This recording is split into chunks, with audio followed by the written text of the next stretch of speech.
Assalamualaikum warahmatullahi wabarakatuh. Perkenalkan, nama saya Diki Permana Putra. Nomor induk mahasiswa 2892150015. Kelas malam D, Program Studi Manajemen, Fakultas Ekonomi dan Bisnis. Akan mengerjakan ujian tengah semester mata kuliah Aspek Hukum dalam Bisnis. Pengertian bisnis. Bisnis adalah suatu kegiatan yang dilakukan oleh perorangan maupun organisasi yang melibatkan aktivitas produksi, penjualan, pembelian, maupun pertukaran barang atau jasa dengan tujuan untuk mendapatkan keuntungan atau laba.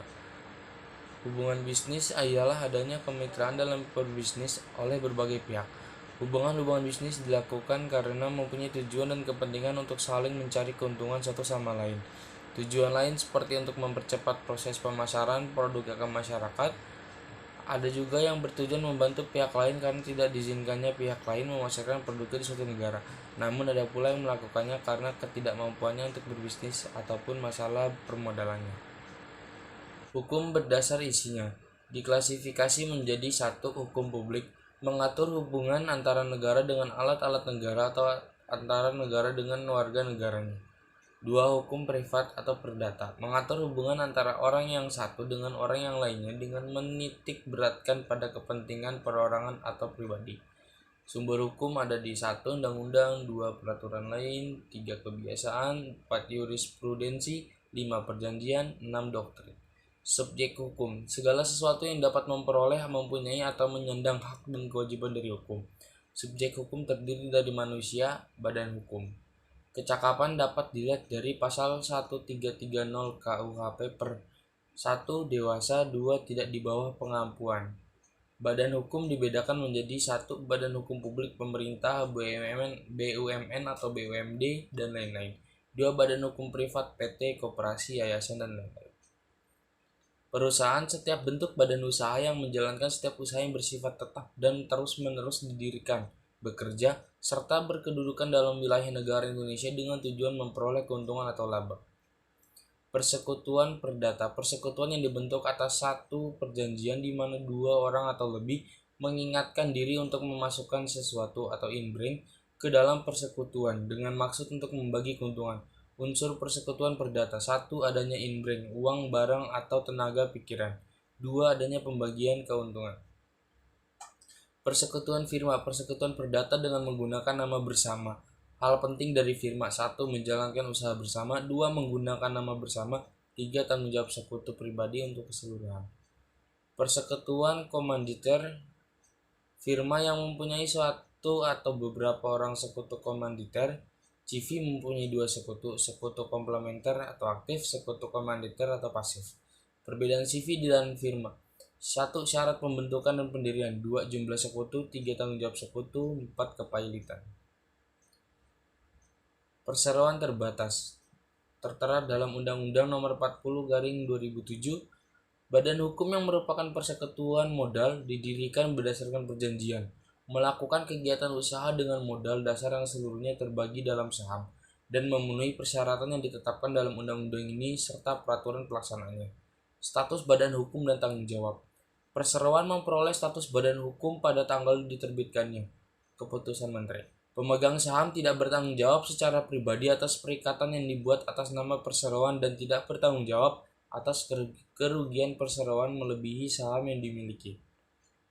Perbuatan hukum perseroan setelah didirikan tetapi sebelum memperoleh status badan hukum. 1. Perbuatan hukum hanya boleh dilakukan oleh semua anggota direksi bersama-sama, semua pendiri serta semua anggota dewan komisaris perseroan, dan mereka semua bertanggung jawab secara tanggung renteng atas perbuatan hukum tersebut. 2. Dalam hal perbuatan hukum sebagaimana dimaksud pada ayat 1 dilakukan oleh pendiri atas nama perseroan yang belum memperoleh status badan hukum, perbuatan hukum tersebut menjadi tanggung jawab berdiri yang bersangkutan dan tidak mengikat perseroan. 3.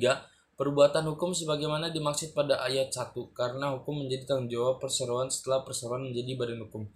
4. Perbuatan hukum sebagaimana dimaksud pada ayat 2 hanya mengikat dan menjadi tanggung jawab perseroan setelah perbuatan hukum tersebut disetujui oleh semua pemegang saham dalam RUPS yang dihadiri oleh semua pemegang saham perseroan.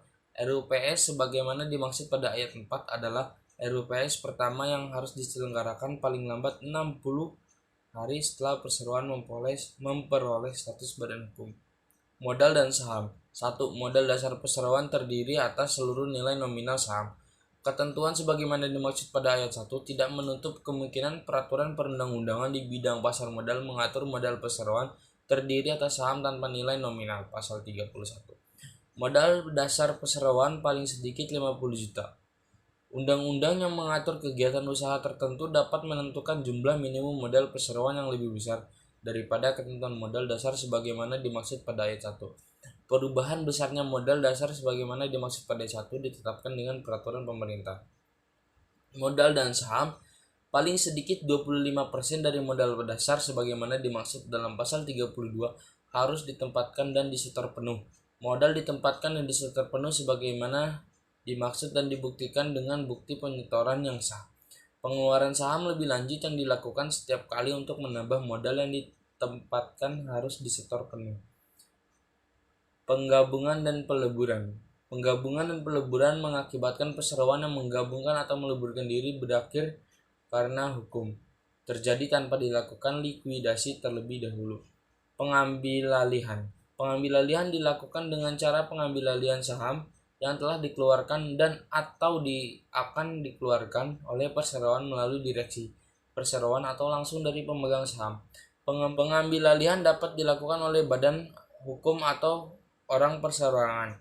Pengambilan sebagaimana dimaksud pada ayat pertama adalah pengambilalihan saham yang mengakibatkan beralihnya pengendalian terhadap perseroan tersebut.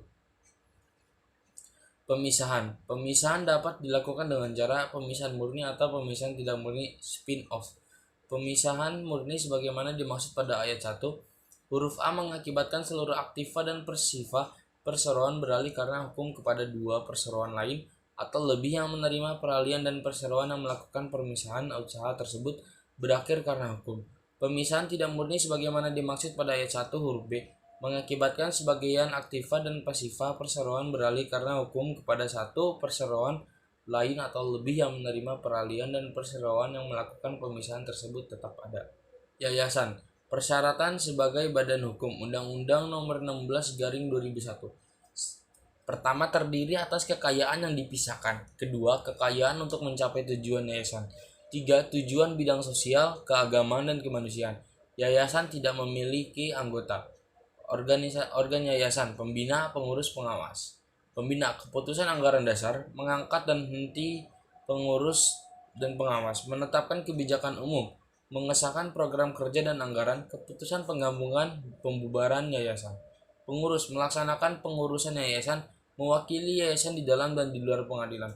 Pembubaran yayasan, jangka waktu anggaran dasar berakhir, tujuan tercapainya atau tidak tercapai putusan pengadilan dengan alasan melanggar ketertiban umum dan kesusilaan dinyatakan pailit. Hubungan bisnis. Macam-macam bentuk hubungan bisnis ada distributor, franchising, penggabungan usaha, bangun guna serah atau BOT.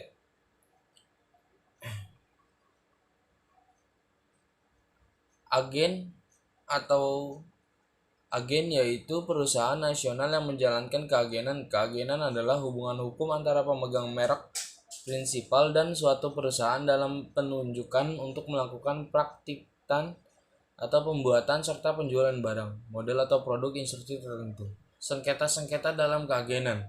1. Perselisihan yang disebabkan tentang tata cara pengakhiran. 2. Standar atau ukuran untuk menilai kegiatan yang tidak memuaskan dari pihak agen.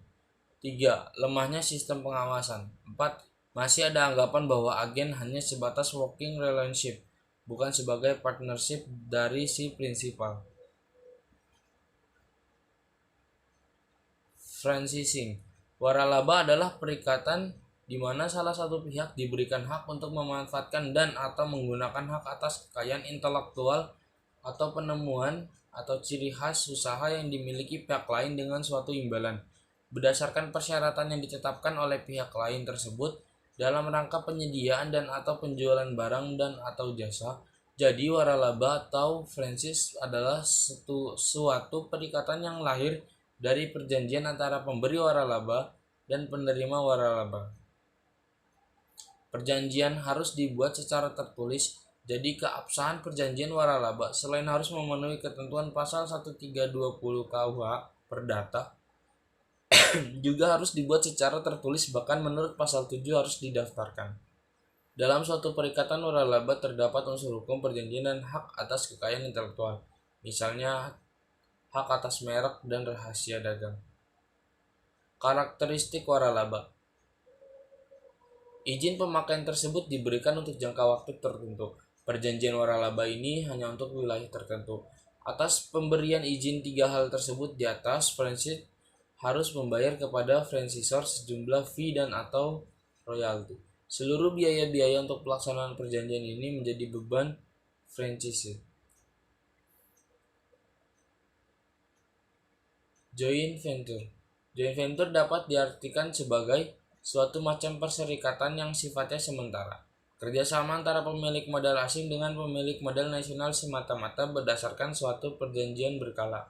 Adapun beberapa operasional joint venture yaitu mencoba memanfaatkan modal asing yang berasal dari luar negeri, mencoba untuk memanfaatkan teknologi berasal dari luar negeri, mencoba untuk memanfaatkan kapasitas manajemen berasal dari luar negeri.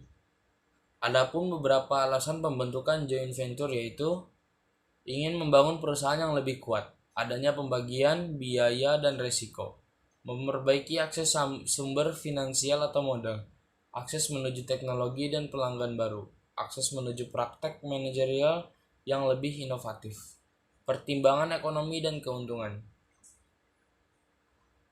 Masalah-masalah yang kerap terjadi dalam joint venture. Umumnya joint venture dengan pihak Asia jarang berhasil dikarenakan perbedaannya budaya. Adanya pembagian saham 49% nasional, min 51% asing. Membuat perusahaan asing dapat mengambil keputusan penting karena sahamnya lebih dari setengah. Sedangkan bagi perusahaan nasional walaupun sahamnya mendekati 50%, namun tetap saja tidak dihitung sebagai setengah pemilik saham, sehingga umumnya tidak dapat mengambil keputusan penting. Begitu juga dengan joint venture yang merupakan gabungan lebih dari 2 perusahaan, misalkan 5 perusahaan. Maka pembagian saham pun biasanya kecil-kecil. Kemungkinan masing-masing hanya punya 20% saja. Kemudian masalahnya adalah dalam pengambilan suatu keputusan akan terjadi pengoperan saham ke pihak lain karena ketidakpuasan. Bangun guna serah atau bulk operation transfer. BOD yaitu pemanfaatan barang milik atau kekayaan negara atau daerah yang dilimpahkan pengelolaannya kepada perum atau perusahaan daerah berupa tanah oleh pihak lain. Dengan cara pihak lain tersebut membangun bangunan dan atau sarana lain berikut fasilitasnya di atas tanah tersebut. Kewajiban pihak pertama dan kedua. Kewajiban pihak pertama.